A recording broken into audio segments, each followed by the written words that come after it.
Today, I'm talking about how we behave in the public situation, especially in the train. When I ride on the train, for example, on the tube in the London, sometimes I was really shocked. I feel something is off. What is that? So what make me have such like the feeling is that the noise in the train. Sometimes the people really talk about in the public space as if they don't realize I was there too.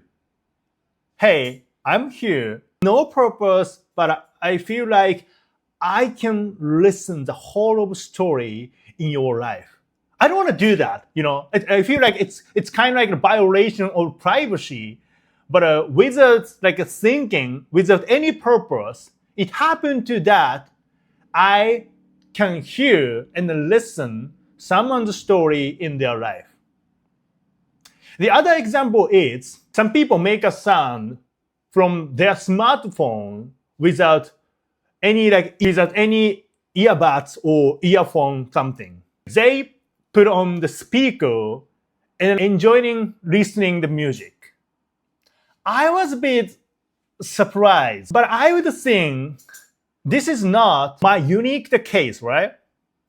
How do you feel when you see the people making a noise by the music or speaking loud and those kind of thing in the public space like the train? How do you feel about it?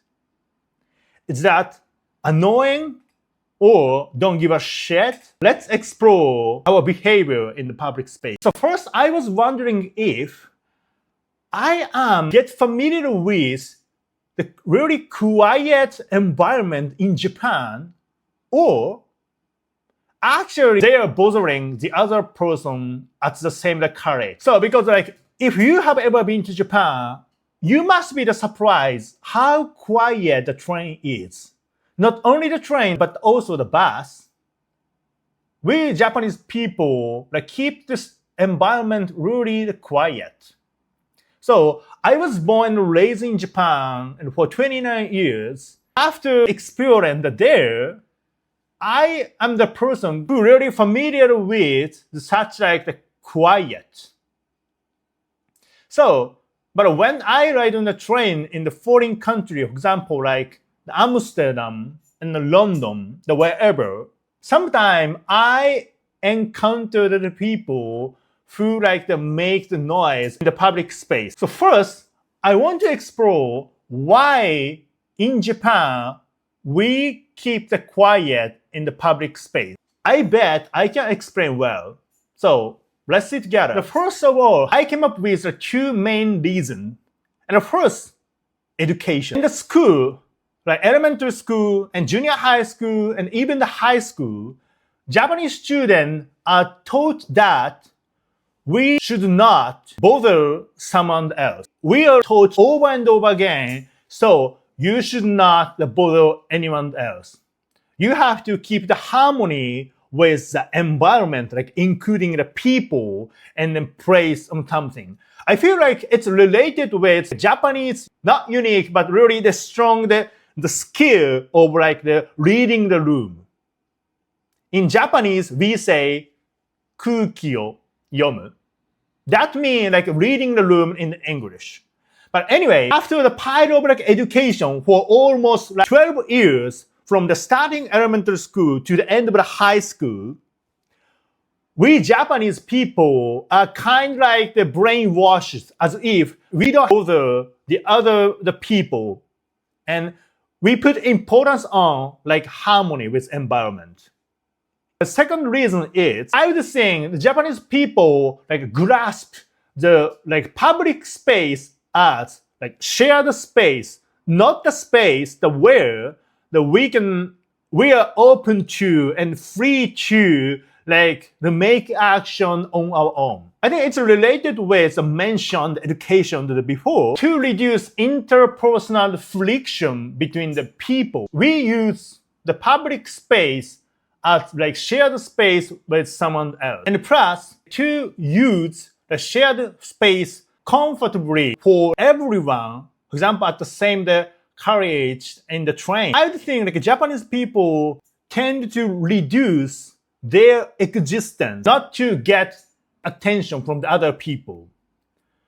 So that's why, for 29 years in Japan, I hardly saw the situation where the people, for example, eating something strong smelled food, like the kebab. I really love the kebab so much. But smell is a bit, the strong though, right? Didn't often see such like a person. Because if we do that, definitely we can get attention from the person in the same train, or we put like our existence forward as if like we need attention.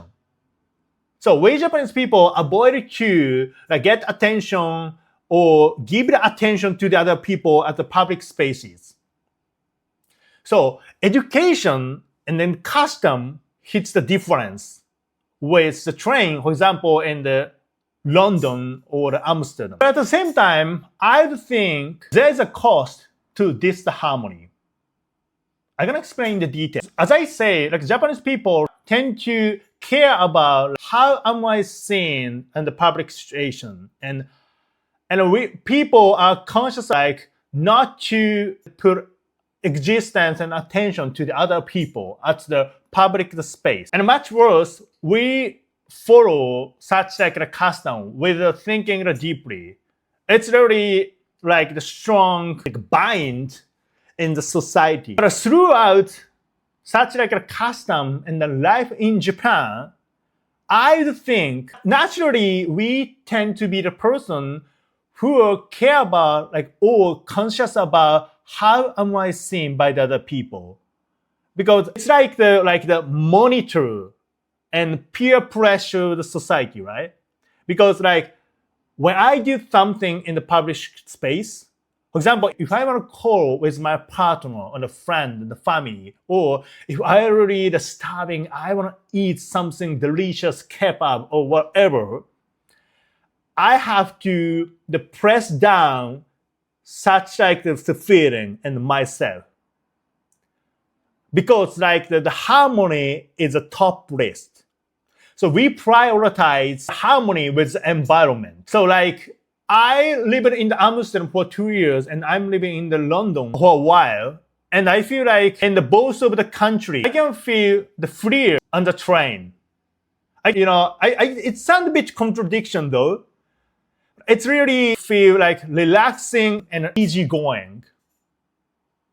I like that culture as well. So it's a bit complicated because I think public space, where people make action freely, like sounding the music or talking a lot. Some people behave freely. For that people, it's literally free like environment.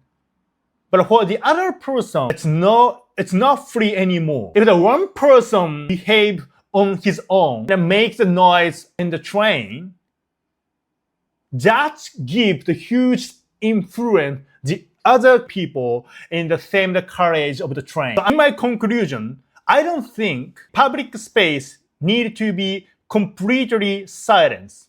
But I do think the freedom change when other people cannot easily leave.